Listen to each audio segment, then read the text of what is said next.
RK news నేను పద్మ. ఈ రోజు మనతో పాటు ఉన్నారు రాజకీయ విశ్లేషకులు లింగంనేని శివరాం ప్రసాద్ గారు. అసలు పొలిటికల్గా అమరావతి అంశం అయితే చాలా హాట్ టాపిక్ అవుతుంది.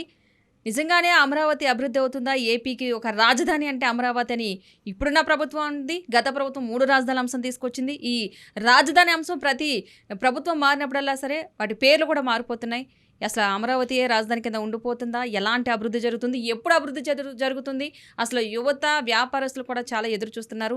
ఎస్పెషల్లీ భూములు ఇచ్చిన రైతులు కూడా ఎదురు చూస్తున్న వైనం చూస్తున్నాం. సో దానికి సంబంధించి కొంచెం వివరణగా తెలుసుకునే ప్రయత్నం చేద్దాం. నమస్తే సార్. నమస్తే. యాక్చువల్గా అమరావతి భ్రమరావతిగా మిగిలిపోతుందేమో అని అనిపిస్తుంది అని చాలామంది అంటున్నారు. నిజంగా అమరావతి భ్రమరావతి కింద ఆగిపోద్దంటారా? అది అమరావతి భ్రమరావతి అనేది ఏదో అంటానికి బాగుంది, కానీ ఇప్పుడు స్వచ్ఛందంగా రైతులు ల్యాండ్ పూలింగ్లో భూ సమీకరణ కింద 34,323 ఎకరాలు ఇచ్చిన తర్వాత అది భ్రమరావతి ఎట్ట అవుతుంది? అమరావతి అవుతుంది. తర్వాత ఇంకోటి ఏంటంటే, దాన్ని అప్పుడు చంద్రబాబు నాయుడు గారు టైంలో 14 నుంచి 2019 వరకు అసెంబ్లీ భవనాలు అట్లాగే ఇవన్నీ కట్టారు. అసెంబ్లీ కౌన్సిల్, తర్వాత హైకోర్టు భవనాలు, ఇవన్నీ సెక్రటేరియట్ అన్నీ కట్టారు. కాకపోతే ఏంటంటే, కట్టిన తర్వాత ఆయన ఉద్దేశం ఏంటి, ఈ బిల్డింగ్స్ అట్లా ఉంచి వేరే చోట ఇంకా ఐకానిక్ టవర్స్ కట్టి దాంట్లోకి ఇవన్నీ మార్చిన తర్వాత దీంట్లోకి అద్దె భవనాల్లో వాటిలో వీటిలో బయట అన్ని చోట్ల ఉన్నాయి కదా, అవన్నీ ఇక్కడికి మారుద్దాం అనే ఉద్దేశంతో ఈయన ఏమన్నారు, తాత్కాలిక భవనాలు అన్నారు. దాన్ని పట్టుకుని భ్రమరావతి అన్నారు. కానీ అది కరెక్ట్ కాదు. మీరు చూస్తే దాదాపు 34,323 ఎకరాలు రైతులు ఇచ్చింది కాకుండా 20,000 ఎకరాల దగ్గర ప్రభుత్వ భూమి ఉంది. దాంట్లో అంతకుముందు చిన్న చిన్న ఫారెస్ట్ అంటే చిట్టెడుగులు అంటారు, అటువంటి ఉంటే అది ఆ రోజున తెలుగుదేశం ప్రభుత్వం అప్పీల్ చేస్తే దాన్ని నోటిఫై చేశారు. ఫారెస్ట్ కాదని చెప్పి డీనోటిఫై చేశారు సెంట్రల్ గవర్నమెంట్. దానికి సరిపడా కర్నూలు దగ్గర, కడప దగ్గర ఫారెస్ట్ పెంచారు ఈ గవర్నమెంట్.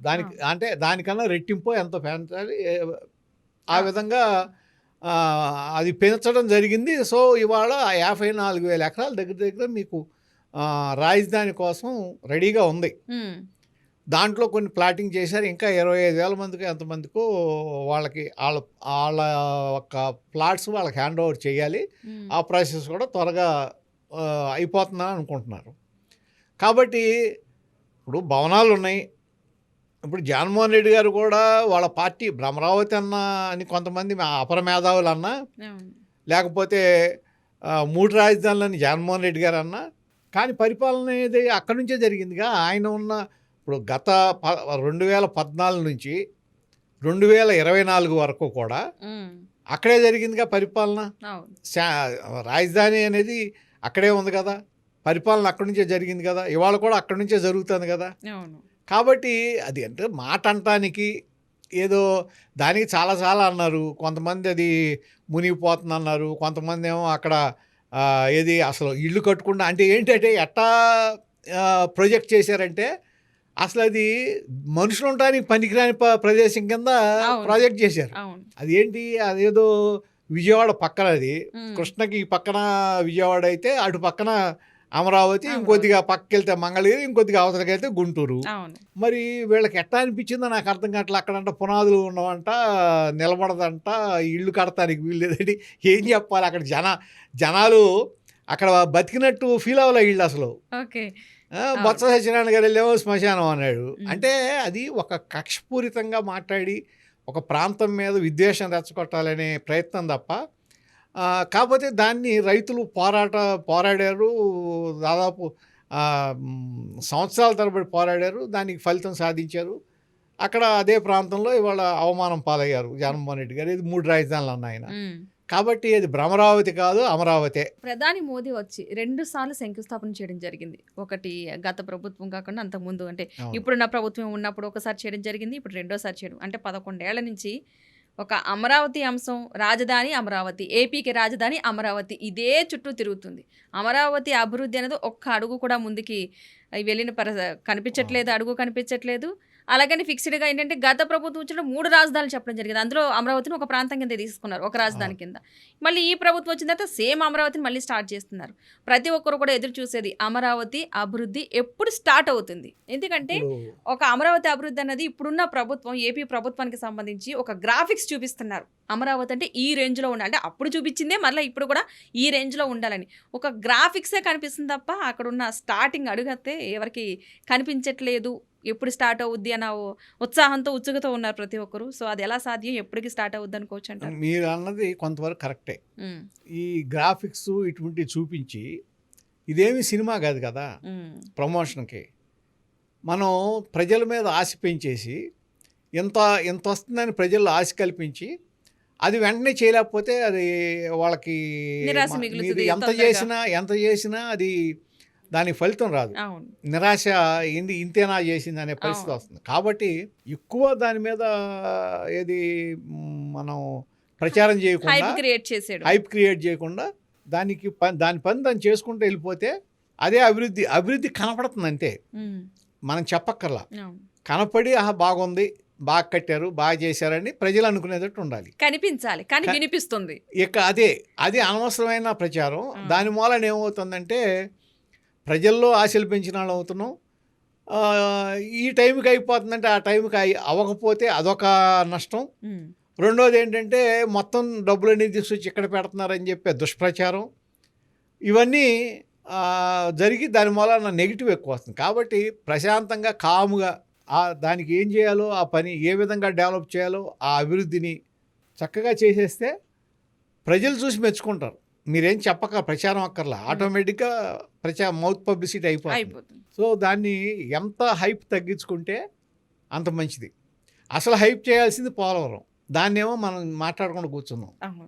పోలవరం ఎందుకంటే ఇప్పుడు మొత్తం ఆంధ్రప్రదేశ్కి జీవనాడేది పోలవరం ప్రాజెక్ట్ అనేది కనుక పూర్తి అయితే, వన్స్ అది కనుక మొత్తం ఇదైతే మొత్తం ఆంధ్రప్రదేశ్లో నీటి కరువు అనేది ఉండదు. ఈవెన్ రాయలసీమతో సహా నీళ్లు అందుతాయి ఎక్కడో చోట. అంటే కృష్ణా నీళ్ళు అక్కడికి డైవర్ట్ చేసి ఈ గోదావరి నీళ్లు కింద వాడుకుంటారు. కాబట్టి అన్ని చోట్ల వస్తుంది. దాంతోపాటు మీకు దాదాపు 1,00,000 కోట్లు ఆదాయం పెరుగుతుంది వ్యవసాయం మీద కానీ, కొత్తగా కమతాలు పెరగటం మీద కానీ, లేకపోతే యాక్వాకల్చర్ మీద కానీ, వీటి మీద దాదాపు మీకు 1,00,000 కోట్ల ఆదాయం వస్తుంది. కాబట్టి దాని మీద అక్కడ ఎవరైతే నిర్వాసితులు ఉన్నారో వాళ్ళని వెంటనే ఖాళీ చేయించి వాళ్ళకి సరైన రిహాబిలిటేషన్ ఇచ్చి ఫెసిలిటీస్ ఇచ్చి ఇవ్వకపోవడం వల్లనే కదా కిందసారి వాళ్ళు ఏది అప్పర్ కాఫర్ డ్యాంలో రెండు కానాలని పూడ్చడానికి ఒప్పుకోలే ఎన్జిటి. ఎందుకంటే మీరు అక్కడ రీహాబిలిటేషన్ చేయాలి, వాళ్ళకి R&R ప్యాకేజ్ ఇచ్చి వాళ్ళని ఖాళీ చేయించిన తర్వాత ఎవరైతే నిర్వాసితులు ఉంటారో వాళ్ళ నాటి నుంచి ఖాళీ చేయించిన తర్వాత ఇన్ని పూడ్చమన్నారు. ఈయన ఖాళీ చేయించకుండా జగన్మోహన్ రెడ్డి గారు కాంట్రాక్టర్ని మార్చే పనిలో ఉన్నాడు. సంవత్సరం పోయింది, వరద వచ్చింది, డయాఫ్రామాలు కొట్టుకుపోయింది. అంటే దాని మూల నష్టం ఏంటి? ఎన్ని సీజన్లు పోయింది? ఆయన వచ్చినప్పుడు పోయిన ఇది ఆయన వెళ్ళిన తర్వాత కూడా మొదలవలా. అంటే దాదాపు 4 సంవత్సరాల పాటు మనకి సీజన్ పోయింది. అంటే 4 సంవత్సరాల పాటు ఎన్ని వేల కోట్ల ఆదాయం పోయినట్టు రాష్ట్రానికి. ఇది అంటే పరిపాలన అనేది అట్లా చేయాలి. కానీ హైప్ ఇస్తే ఊరికే ఏదో అది వస్తుంది ఇది వస్తుందని కాకుండా మీరు సవ్యంగా చేయండి. అమరావతి రాజధాని, అమరావతి కావాలి, పెద్ద రాజధాని కావాలి, దాంట్లో నో సెకండ్ థాట్, మంచి రాజధాని కావాలి. మంచి పట్టణం ఉంటే ఆదాయం పెరుగుతుంది. ఇప్పుడు ఇవాళ తెలంగాణ స్టేట్ మొత్తానికి హైదరాబాదే ఆదాయ వనరు. 60-70 వేల కోట్లు వస్తుంది దాని మీద వస్తుంది. కాబట్టి వాళ్ళకి ఎంతో కొంత ఇది జరుగుతుంది. ఆంధ్రప్రదేశ్ పరిస్థితి అలా కాదు. ఆల్రెడీ ఆంధ్రప్రదేశ్లో పెద్ద పెద్ద సిటీస్ చాలా ఉన్నాయి. ఇప్పుడు వైజాగ్ ఉంది, రాజమండ్రి ఉంది, విజయవాడ ఉంది, గుంటూరు ఉంది, కర్నూలు ఉంది, కడప ఉంది, అనంతపురం ఉంది, అట్లా తిరుపతి ఉంది, నెల్లూరు ఉంది.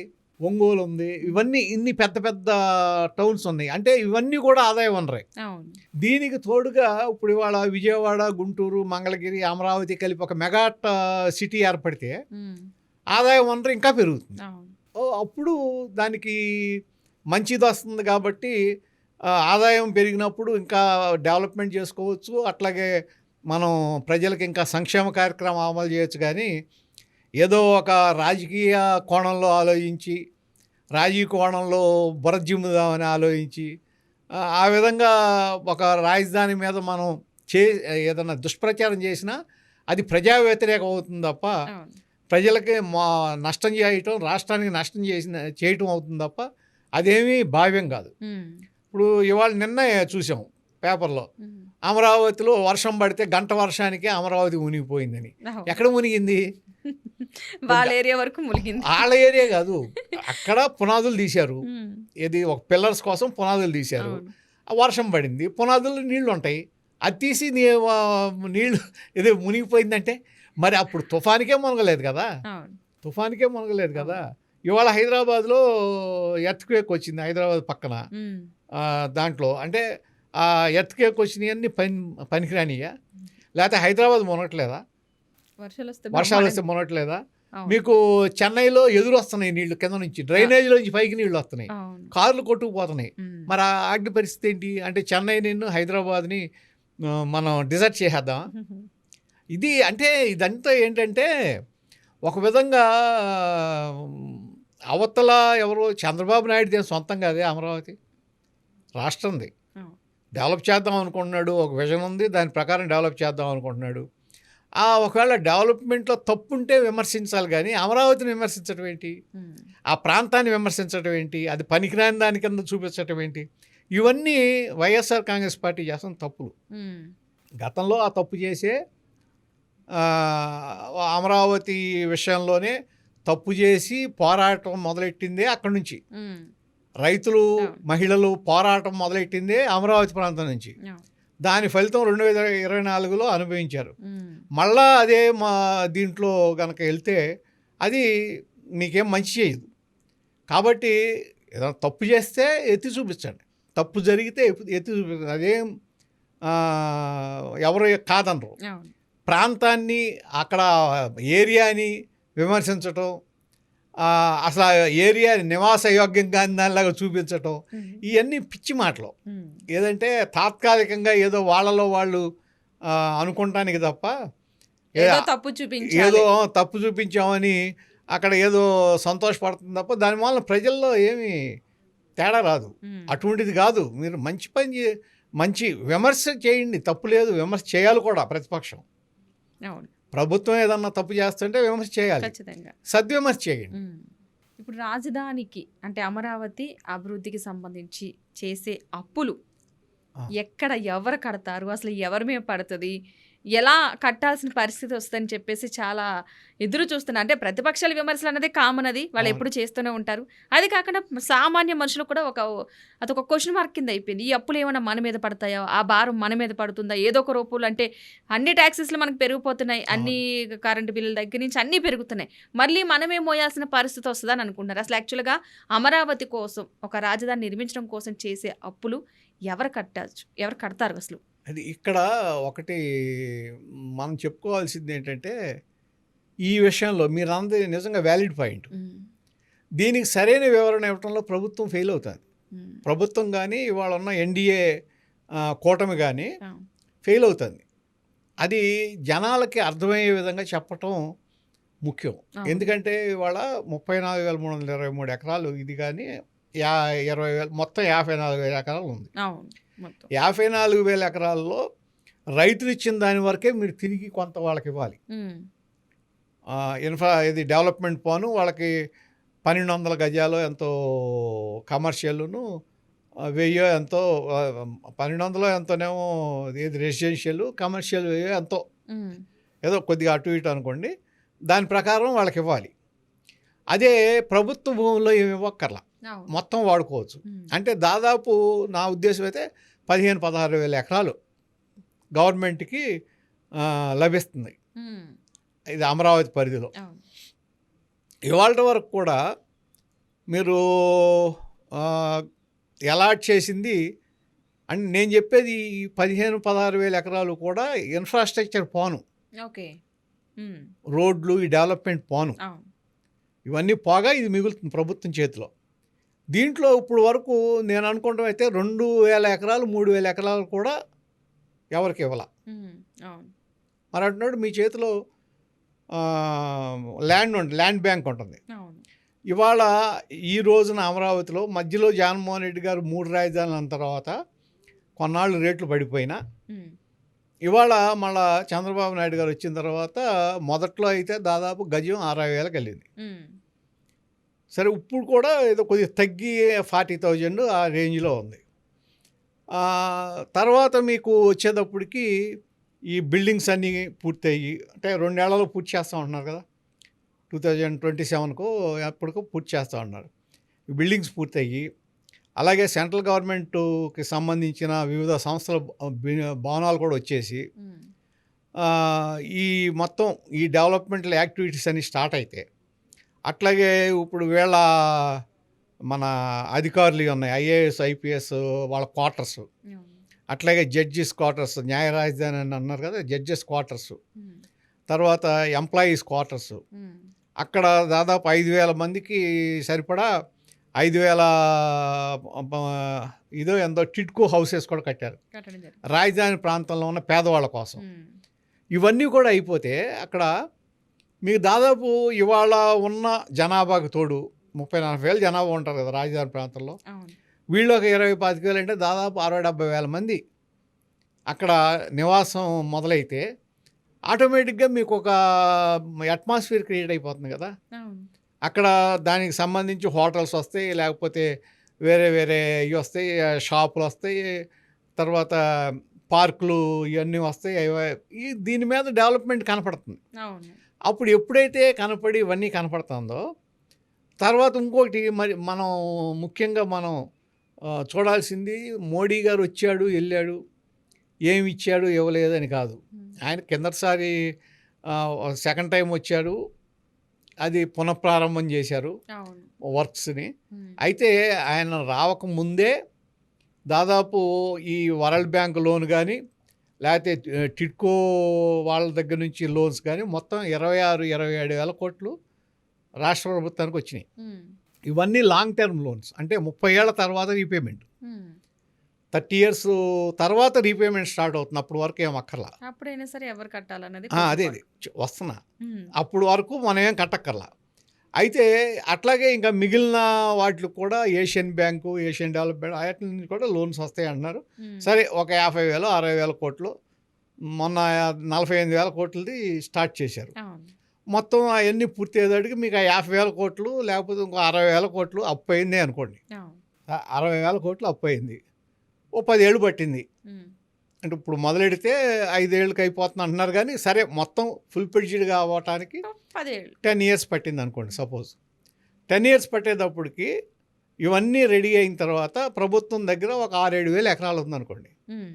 అప్పటికి గజం ఎంత అవుతుంది? ఇవాళ 40,000 ఉంది, అప్పుడు ₹1,00,000 అవుతుంది. ఖచ్చితంగా 10 ఏళ్ళు అంటే ₹1,00,000 అవుతుంది. ₹1,00,000 అంటే అప్పుడు ఎంత వస్తుంది? ప్రభుత్వం చేతిలో ఎంత ఉంది, ఎంత వస్తుంది? ఆ డబ్బులన్నీ కట్టేయచ్చు కదా, బ్రహ్మాండంగా వస్తుంది. అప్పు అంతా దాంట్లో నుంచి వెళ్ళిపోతుంది కదా. అప్పుడేంటి మీకు ఆ దీంట్లో మీకు ఎప్పుడైతే ల్యాండ్ రేటు పెరిగిందో 10 years దాటిన తర్వాత సహజంగానే పెరుగుతుంది రేట్లు. 30 ఏళ్ళకి అంటే ఇంకొక 20 ఏళ్ళు మీకు టైం ఉంది. నెమ్మదిగా అమ్ముకుంటూ వెళ్ళినా కానీ ఆ డబ్బులు వచ్చేస్తాయి, ఎందుకంటే ల్యాండ్ బ్యాంక్ ఉంది కాబట్టి. అందుకనే అమరావతిని self financing project, self sustained project అంటాను ప్రభుత్వం అంటానికి కారణం అదే. సో ఆ డబ్బులు ఎవరు కట్టాలనేది అనుకోవక్కర్లా, అమరావతి కట్టుకుంటుంది, సిఆర్డిఏ కడుతుంది. ఆ అప్పు తీసుకుంది సిఆర్డిఏనే, రీపేమెంట్ కూడా సిఆర్డిఏనే చేస్తుంది. కాబట్టి దీనికి ఒకటే ఉదాహరణ మీకు హైటెక్ సిటీ. ఆ రోజుకి ఎంత హైటెక్ సిటీ? 1000 కోట్లు కూడా లేదు దాన్ని, ఇంకా లోపే. గవర్నమెంట్ తర్వాత అది అయిన తర్వాత ఏం చేసింది, మన సైబర్ సిటీకి రూపకల్పన చేసి ఇన్ఫ్రాస్ట్రక్చర్ చేసి వదిలేసింది. ఇవాళ పరిస్థితి ఏంటి? 60,000 కోట్ల ఆదాయం సంవత్సరానికి అక్కడ నుంచి. మరి అది అంటే డెవలప్మెంట్ జరగటం మొదలైతే అట్లా జరుగుతుంది. దానికి ఇప్పుడు మీకు ఎట్లా జరుగుతుంది అనే దానికి కూడా ఒక ఉదాహరణ ఏంటంటే, మొన్న మీకు క్వాంటమ్ వ్యాలీ అనేది ఒకటి వస్తుంది అక్కడ. క్వాంటమ్ కంప్యూటింగ్ సంబంధించి ఐబిఎం అట్లాగే టీసీఎస్ వాళ్ళిద్దరు టెక్నికల్ ఎక్స్పర్టైజ్, తర్వాత ఎల్ఎన్టీ కన్స్ట్రక్షన్. అక్కడ సైబర్ వ్యాలీ అనేది ఒకటి మొదలవుతుంది. ఈ సైబర్ వ్యాలీ అనేది ఇంతవరకు ఏషియాలోనే లేదు, ఏషియన్ కంట్రీస్లో లేదు. ప్రపంచం మొత్తంలో 7 చోట్ల ఉన్నాయి ఏది క్వాంటమ్ కంప్యూటింగ్. 8వది అమరావతి. ఇప్పుడు మీరు ఎక్కడైనా సరే ప్రపంచంలో ఎవరైనా సరే క్వాంటమ్ కంప్యూటర్స్ కొడితే అమరావతి వచ్చేస్తుంది అక్కడ. దాంట్లో ఆ 7 అవి వస్తే 8వ అమరావతి వస్తుంది. ఎవరు చూస్తున్నారంటే ఐబిఎం టీసీఎస్ 2 దిగ్గజ కంపెనీలు. దాంట్లో మీకు ఎప్పుడైతే వచ్చినాయో మిగిలిన కంపెనీలకు వచ్చి ఒక ఒక క్వాంటమ్ వ్యాలీ అనేది ఏర్పడిందండి. 5-6 ఏళ్లకు 6 ఏళ్లకు 7 ఏళ్లకు ఏర్పడింది. అప్పుడు పరిస్థితి ఏంటి అక్కడ? అప్పుడు రేట్లు ఎంత ఉంటాయి? ఇప్పుడు దాని మీద ఆధారపడి ఎన్ని టెక్ కంపెనీలు వస్తాయి. ఆటోమేటిక్గా ఏంటంటే ఈ విషయంలో చంద్రబాబు నాయుడు గారిని మెచ్చుకోవాలి. ఎందుకంటే ఆయన ఇప్పుడు హైదరాబాదు విషయం తీసుకుంటే ఎట్లాగా దానికి బ్రాండ్ తీసుకురావాలంటే ఏం చేయాలి అనేది అప్పటికే మీకు బెంగళూరు బాగా డెవలప్డ్. బెంగళూరే అసలు సాఫ్ట్వేర్కి ఆది ఎక్కడంటే బెంగళూరు నుంచే. దానికి పోటీ రావాలంటే ఏం చేయాలని ఆలోచించి మైక్రోసాఫ్ట్ని తీసుకొచ్చారు. మైక్రోసాఫ్ట్ ఎక్కడ ఉంది? రెడ్మండ్లో ఉంది, యుఎస్లో. సెకండ్ ఎక్కడ? మైక్రోసాఫ్ట్ కట్టగానే రెడ్మండ్ అండ్ ఇది హైదరాబాద్ అని వస్తుంది, సైబరాబాద్ అని. ఇప్పుడు మీకు క్వాంటమ్ కంప్యూటింగ్ అని కొట్టగానే అమరావతి వస్తుంది. ఎప్పుడైతే వచ్చిందో ప్రపంచ పట్టణంలో దీనికి ఒక స్థానం వచ్చినట్టే కదా, టెక్ ప్రపంచంలో ఒక స్థానం వచ్చినట్టే. ఎప్పుడైతే వచ్చిందో అప్పుడు ఈ టెక్నాలజీ కంపెనీస్ ఇవన్నీ కూడా అక్కడికి వచ్చి ఇన్వెస్ట్మెంట్ చేయడానికి ప్రిపేర్ అవుతాయి. వాళ్ళకి ఇవ్వటానికి ల్యాండ్ రెడీగా ఉంది. పైగా ఒకవేళ కొందాం అనుకున్నా కానీ రైతుల ల్యాండ్ ఉంది, రైతులకు ఇచ్చిన ల్యాండ్ ఉంది, వాళ్ళు అమ్ముకోవచ్చు, బిల్డింగ్స్ ఉంటాయి.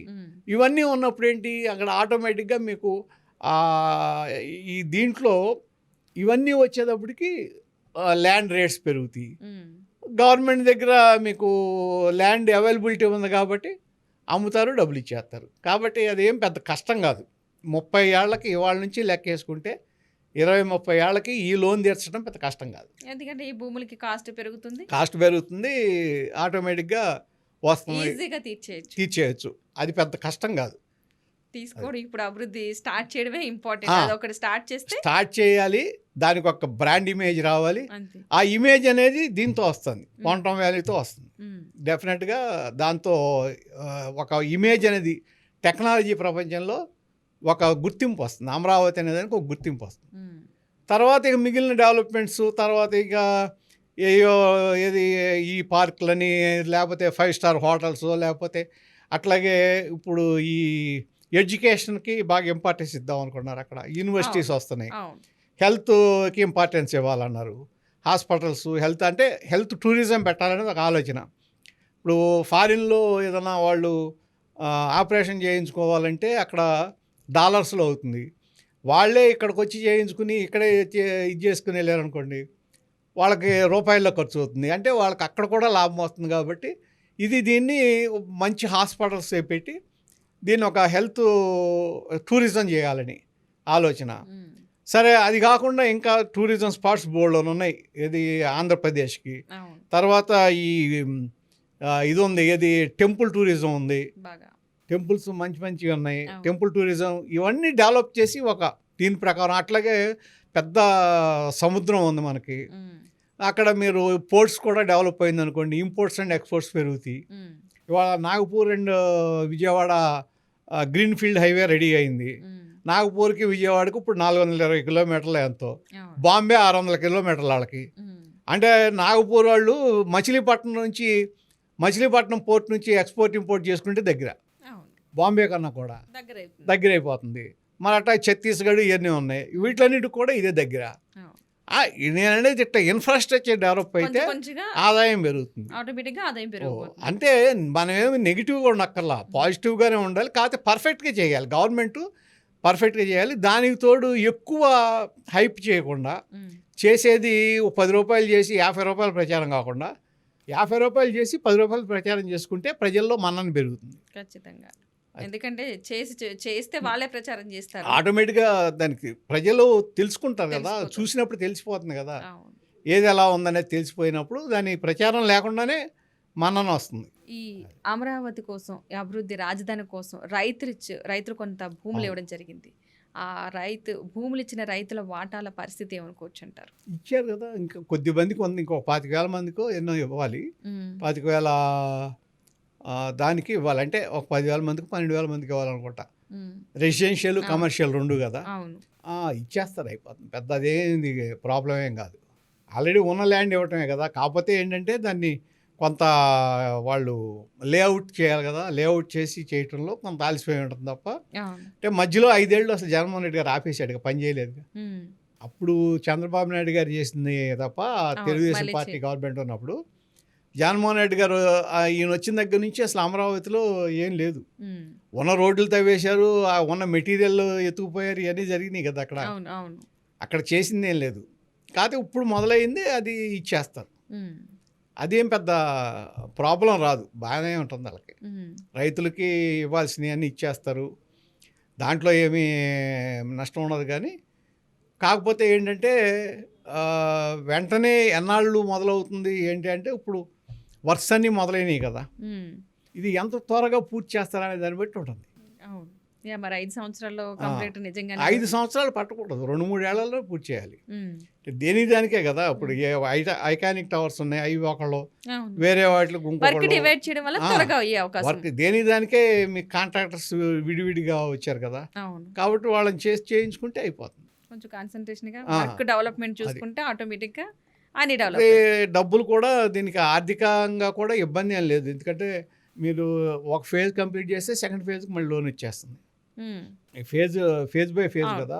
మీరు కంప్లీట్ చేసి వర్క్ కంప్లీట్ చేసింది కనుక మీరు సబ్మిట్ చేస్తే మళ్ళీ సెకండ్ దానికి మీకు లోన్స్ వచ్చేస్తాయి. సో అదేం పెద్ద ఇబ్బంది కాదు.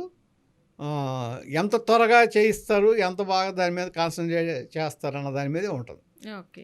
యాక్చువల్గా గత ప్రభుత్వంలో 3 రాజధానుల అంశాన్ని తీసుకురావడం జరిగింది. అమరావతి, కర్నూలు, అటు విశాఖపట్నానికి సంబంధించి 3 రాజధానులను 3 ప్రాంతాలు లేవనెత్తారు. ఇప్పుడు తీరా చూస్తే ఒక ప్రాంతం మీదే ఇలా ఫస్ట్ నుంచి అన్న వర్డ్ని ఇప్పుడు కూడా కంటిన్యూ చేస్తున్నారు. మళ్ళీ మిగిలిన 2 ప్రాంతాలు డెవలప్మెంట్ వాళ్ళు ఏంటంటే వాళ్ళ ఆశతో ఉంటారు, మా ప్రాంతం కూడా డెవలప్ అవుతుంది అంటే ఎవరి ఏరియాకి వాళ్ళు డెవలప్ అవుతుందనే ఉద్దేశంతో ఉంటారు. సో ఆ 2 మాత్రం ప్రజెంట్ హోల్డ్లో ఉన్నాయి. మరి ఎలాంటి పరిస్థితులు వస్తాయంటారు? ముందు వాటికి కూడా ఒక ఏదైనా డెవలప్మెంట్ చేస్తాయి? అసలు రాజధాని వస్తే ఆ ప్రాంతం డెవలప్ అవుతుంది అనేది అని నమ్మించడమే తప్పుడు విధానం. ప్రజల్ని తప్పుడు మార్గంలో తీసుకెళ్ళటమే అది. ఇప్పుడు మీరు ఎక్కడన్నా చూడండి, రాజధాని ఉంటే ఏం డెవలప్ అవ్వదు. ఇప్పుడు అమరావతి ఉంటే కృష్ణా జిల్లాను గుంటూరు జిల్లా డెవలప్ అవ్వదు. అక్కడ మచిలీపట్నం పోర్ట్ వస్తే ఆ జిల్లా డెవలప్ అవుతుంది. ఏ జిల్లాకి ఆ జిల్లా. మచిలీపట్నం, రామాయపట్నం పోర్ట్ వస్తే ప్రకాశం జిల్లా డెవలప్ అవుతుంది. అట్లాగే మీకు అక్కడ ఇది వైజాగ్ దాటిన తర్వాత ఒక పోర్ట్ కడుతున్నారు, కాకినాడలో ఇంకో పోర్ట్ కడుతున్నారు. ఈ పోర్ట్స్ వస్తే డెవలప్ అవుతాయి, ఇన్ఫ్రాస్ట్రక్చర్ వస్తే డెవలప్ అవుతుంది. లేకపోతే పోలవరం వస్తే డెవలప్ అవుతుంది. పోలవరం కనుక మొదలైతే అన్ని ప్రాంతాలు సస్యశ్యామలం అవుతుంది, డెవలప్ అవుతాయి. అంతేగాని రాజధాని వస్తే ఏం డెవలప్ అవుతుంది? ఇప్పుడు హైదరాబాదే ఉంది, హైదరాబాదే తీసుకోండి మీరు. హైదరాబాద్ పక్కన డెవలప్మెంట్ ఏమైనా ఉందా? ఏం లేదు కదా. అదే మీకు ఒక నీళ్లు కానీ ఇవి కానీ సాగునీరు తాగునీరు వస్తే డెవలప్మెంట్ ఉంటుంది. లేదు ఆ ప్రాంతంలో ఏదైనా స్పెషాలిటీ ఉంటే డెవలప్మెంట్ ఉంటుంది. అంతేగాని రాజధాని మూలాన్ని డెవలప్ అవుతుంది అనేది ఒట్టి మాట. ఇప్పుడు ఆస్ట్రేలియా ఉంది, ఆస్ట్రేలియా రాజధాని క్యాన్బెర్రా, చిన్న సిటీ అది. కానీ ఆస్ట్రేలియా మెయిన్ సిటీ అది సిడ్నీ. సిడ్నీలో 2 కోట్ల మంది ఉంటే క్యాన్బెర్రాలో 20,000 మంది కూడా ఉండరు. అది అంటే ఎక్కడ కూడా అంతే. ఇప్పుడు అంత యుఎస్ కూడా అంతే కదా, యుఎస్లో కూడా అంతే కదా. మీకు రాజధాని వేరు, మెయిన్ సిటీస్ వేరు. అట్లా అసలు దాన్ని కంపేర్ చేయటమే తప్పు. అలా పోర్ట్రేట్ కూడా చేయకూడదు. రెండోది కర్నూలు అంటున్నారు మీరు. ఇప్పుడు రాయలసీమ డెవలప్మెంట్కి ఆల్రెడీ ఇప్పుడు అక్కడ ఎక్కువ ఈ ప్రాజెక్ట్స్ వస్తున్నాయి. ఇది రాయలసీమ ఇది ఎక్కువ ఉంటుంది. తర్వాత ల్యాండ్ అవైలబిలిటీ ఎక్కువ ఉంది కాబట్టి మీకు సోలార్ ఎనర్జీ ప్లాంట్స్ వస్తున్నాయి, అట్లాగే బయో ప్లాంట్స్ వస్తున్నాయి. ఇప్పుడు వీళ్ళు పెడుతున్నారు ఎవరు, మన రిలయన్స్ వాళ్ళు. ఉమ్, ఇట్లా అదే ఇప్పుడు తిరుపతి ఉంది, శ్రీ సిటీ. అవును. శ్రీ సిటీ మొత్తం మీకు ఎలక్ట్రానిక్స్ డెవలప్ అవుతుంది. ఉమ్, ఇప్పుడు ప్రతి జిల్లాలోనూ ఎంఎస్ఎంఈ పార్కులు పెడతా ఉంటున్నారు. ఉమ్, ఆ పార్కులు పెడితే చిన్న చిన్న ఇండస్ట్రీస్ డెవలప్ అవుతాయి కదా, అవును. అది అభివృద్ధి అంటే. ఉమ్, నెల్లూరులో పెట్టడం జరుగుతుంది పార్కులకు సంబంధించి. ఉమ్, అవును. అభివృద్ధి అంటే అది. అంతేగాని మీరేదో ఒక రాజధాని కట్టేస్తే ఆ రాజధానిని చూసి బతకరు ఎవరో. ఉమ్, ఎక్కడికక్కడ ఉన్న ప్లేస్లో వాళ్ళకి ఉపాధి దొరకాలి, ఉమ్, ఉన్న ఏరియాలో ఉపాధి దొరకాలి, డెవలప్మెంట్కి చేయడానికి ఏదన్నా వాళ్ళ ఆదాయ వనరులు అక్కడ డెవలప్ అవ్వాలి. అంతేగాని రాజధానిని చూసి బతకరు ఎవళ్ళు. ఉమ్, కాబట్టి అసలు ముందు ఆ తప్పుడు మాట మాట్లాడటం మానేయాలి. అది అది నా ఉద్దేశం లేదు, తప్పుడు మాట అది. ఉమ్, రాజధాని ఉంటేనే రాజధాని ఉన్న ప్రాంతం డెవలప్ అవుతుంది అనేది అసలు అది ఒక విధంగా చెప్పాలంటే ఫూలిష్ వర్డ్. ఉమ్, రాజధాని ఉన్న చాట ఏంటి, అప్పుడు వైజాగ్ ఉంది ఆల్రెడీ డెవలప్డ్ సిటీ. ఉమ్, ఇప్పుడు మొన్న టీసీఎస్ పెడుతున్నారు క్యాంపస్, ఎక్కడ పెడుతున్నారు, వైజాగ్లో పెడుతున్నారు. అవును. ఆల్రెడీ ఇప్పుడు వైజాగ్ అంత డెవలప్ అవడానికి కారణం ఏంటి చెప్పండి, వైజాగ్ పోర్టు. అంతే. పోర్ట్ ఉండబట్టి, పోర్ట్ సిటీ కాబట్టి వైజాగ్ అంత డెవలప్ డెవలప్ అయింది. అవుతుంది. అట్లాగే మీకు దాంట్లో అసలు అటువంటి రీజనింగ్ ఏంటో చూసుకోకుండా ఇప్పుడు గుడ్డిగా ఓ స్టేట్మెంట్ పడేస్తున్నారు. ఏది రాజధాని అంతా ఒకసారి కట్టేస్తున్నారు, మిగిలిన చోట డెవలప్మెంట్ అక్కర్లేదని. ఎందుకు ఉండదు? ఉమ్, ఎందుకు మీరు ఒక దాంట్లో ఒకటి చేస్తే ఇంకో చోట ఇంకోటి చేయండి. ఆ ప్రాంతానికి ఏది తగ్గుతుందో, ఆ ప్రాంతంలో ఏమి అనుకూలంగా ఉందో. అనుకూలంగా ఉంటుందో అది చేయాలి. ఇప్పుడు మీకు అమలాపురం అటు ఉంది, ఉమ్, కోనసీమ వెళ్ళారు, ఉమ్, కొబ్బరి ఫేమస్, కొబ్బరి చెట్లు అవి అవును. అక్కడ మెయిన్ ఆదాయం. దానికి సంబంధించిన మీరు ఏదన్నా ప్రాజెక్ట్సో దానికి సంబంధించిన కంపెనీలో పెడితే ఉంటుంది తప్ప, అవును. అది కాకుండా వేరే ఏదో చేస్తే ఎట్లాగా? యూజ్ కాదు. అట్లా ఏ ప్రాంతానికి ఏది ఏది ఫేమస్ గా ఉంది. సూటబుల్, ఏ ప్రాంతానికి ఏది కరెక్టు, అటువంటివి పెట్టారనుకోండి ఆటోమేటిక్గా డెవలప్ అవుతుంది. ఎక్కడికక్కడ మీకు ఆదాయం పెరిగితే రాష్ట్రం ఆదాయం పెరుగుతుంది. అవును. అది చూడాలి తప్ప అంటే రాజకీయాన్ని అభివృద్ధిని కలపకూడదు. ఉమ్, రాజకీయ విమర్శలు వేరు, అధికారంలోకి రావాలని ఏదో ఒకటి చేస్తారు, మాట్లాడతారు, అది వేరు. దాన్ని కలపకూడదు. ఆ కలిపినందుకే ఫెయిల్ అయ్యారు జగన్మోహన్ రెడ్డి గారు. ఉమ్, ఆయన అసలు 3 రాజధానులు అనేది మాట్లాడటమే తప్పు. దాని మూలనే జనం కన్ఫ్యూజ్ అయ్యారు, ఆయన్ని కన్ఫ్యూజ్ చేశారు, ఆ కన్ఫ్యూజ్ అయ్యి ఆయన ఓడించారు. ఆ కన్ఫ్యూజన్ ఫలితం ఏంటంటే ఆయన ఓటమి. ఆ, అనవసరం అసలు అటువంటి దానికి వెళ్ళకూడదు. మీరు అభివృద్ధి చూపించండి, సంక్షేమం చూపించండి, ఈ రెండే కదా ప్రజలకు కావాల్సింది. అవును. అభివృద్ధి, సంక్షేమం. అభివృద్ధి ఉంటే ఆ వచ్చిన డబ్బులతో సంక్షేమం చేయొచ్చు, ఖచ్చితంగా. అంతేగాని అప్పులు చేసి సంక్షేమం చేయటం కాదు కదా. ఉమ్, డెవలప్మెంట్ చేస్తే ఆ డెవలప్మెంట్ మీద వచ్చే ఆదాయంతో జరుగుతుంది. ఇప్పుడు పోలవరం 15,000 కోట్ల పనులు జరుగుతున్నాయి, ఉమ్, రేపు అమరావతిలో 56,000 కోట్ల పనులు జరుగుతాయి. అంటే మీకు ఆల్మోస్ట్ 70,000 కోట్ల పనులు 70,000 కోట్ల పనులు జరుగుతున్నాయి. ఉమ్, మరి దాదాపు మీకు 20,000 crores మీకు జిఎస్టీ రూపంలో వెనక్కి వస్తుంది కదా. ఉమ్, ఆ 20,000 కోట్లు మీకు రాష్ట్రానికి లాభమేగా. రాబడే. అది కాకుండా ఎవళ్ళైతే వర్కర్స్ ఉన్నారో, ఎవళ్ళైతే అక్కడ పని చేస్తున్నారో వాళ్ళు కూడా వాళ్ళ అక్కడే ఖర్చు పెడతారుగా. అవును. ఏమైనా కొనుగోళ్ళు కానీ వాళ్ళ ఖర్చులు కానీ అవన్నీ అక్కడే జరుగుతాయి కదా. జరుగుతాయి. దాని మూలన కూడా ఆదాయం వస్తుందిగా. ఉమ్, అంటే డెవలప్మెంట్ మూలన ఆదాయం వస్తుంది. ఉమ్, ఈ ఆదాయాన్ని మీరు సంక్షేమానికి ఖర్చు పెట్టండి, ఉమ్, లేకపోతే ఇంకా అభివృద్ధికి ఖర్చు పెట్టండి. అంతేగాని ఇట్లా 3 రాజధానులు ఉంటే డెవలప్ అయిపోతుంది. ఏం డెవలప్ అవుతుంది? ఇప్పుడు కర్నూలులో న్యాయ రాజధాని అన్నారు, అవును. అక్కడ ఏమైనా హైకోర్టు పెడితే కర్నూలు డెవలప్ అవుతుందా? ఉమ్, ఉమ్, ఏం డెవలప్ అవ్వదు. అసలు హైకోర్టు పెట్టే అవకాశమే లేదు. ఉమ్, అసలు బెంచే ఎవరు కొత్త దాడి నుంచి పెడతారు. అవును. అంతా ఏంటంటే ప్రజల్ని మోసం చేసే విధానాలు తప్ప ఇటువంటివన్నీ మాట్లాడటానికి కూడా తగని విషయాలు ఇవన్నీ. అసలు అమరావతి రాజధాని అంశాన్ని ఇప్పుడు present AP CM Chandrababu Naidu రైతులు అడిగినప్పుడు చట్టం తీసుకొస్తా అంటున్నారు. నిజంగా రాజధాని అన్నదాన్ని చట్టం చేయడం సాధ్యమేనా? అసలు ఎప్పుడైనా జరిగింది అలాగా? ఉందా? అసలు ఒక ఆప్షన్ ఉందా? నాకు తెలిసి అది సాధ్యం కాదు, అసలు ఆప్షన్ లేదు. ఓకే. ఫస్ట్.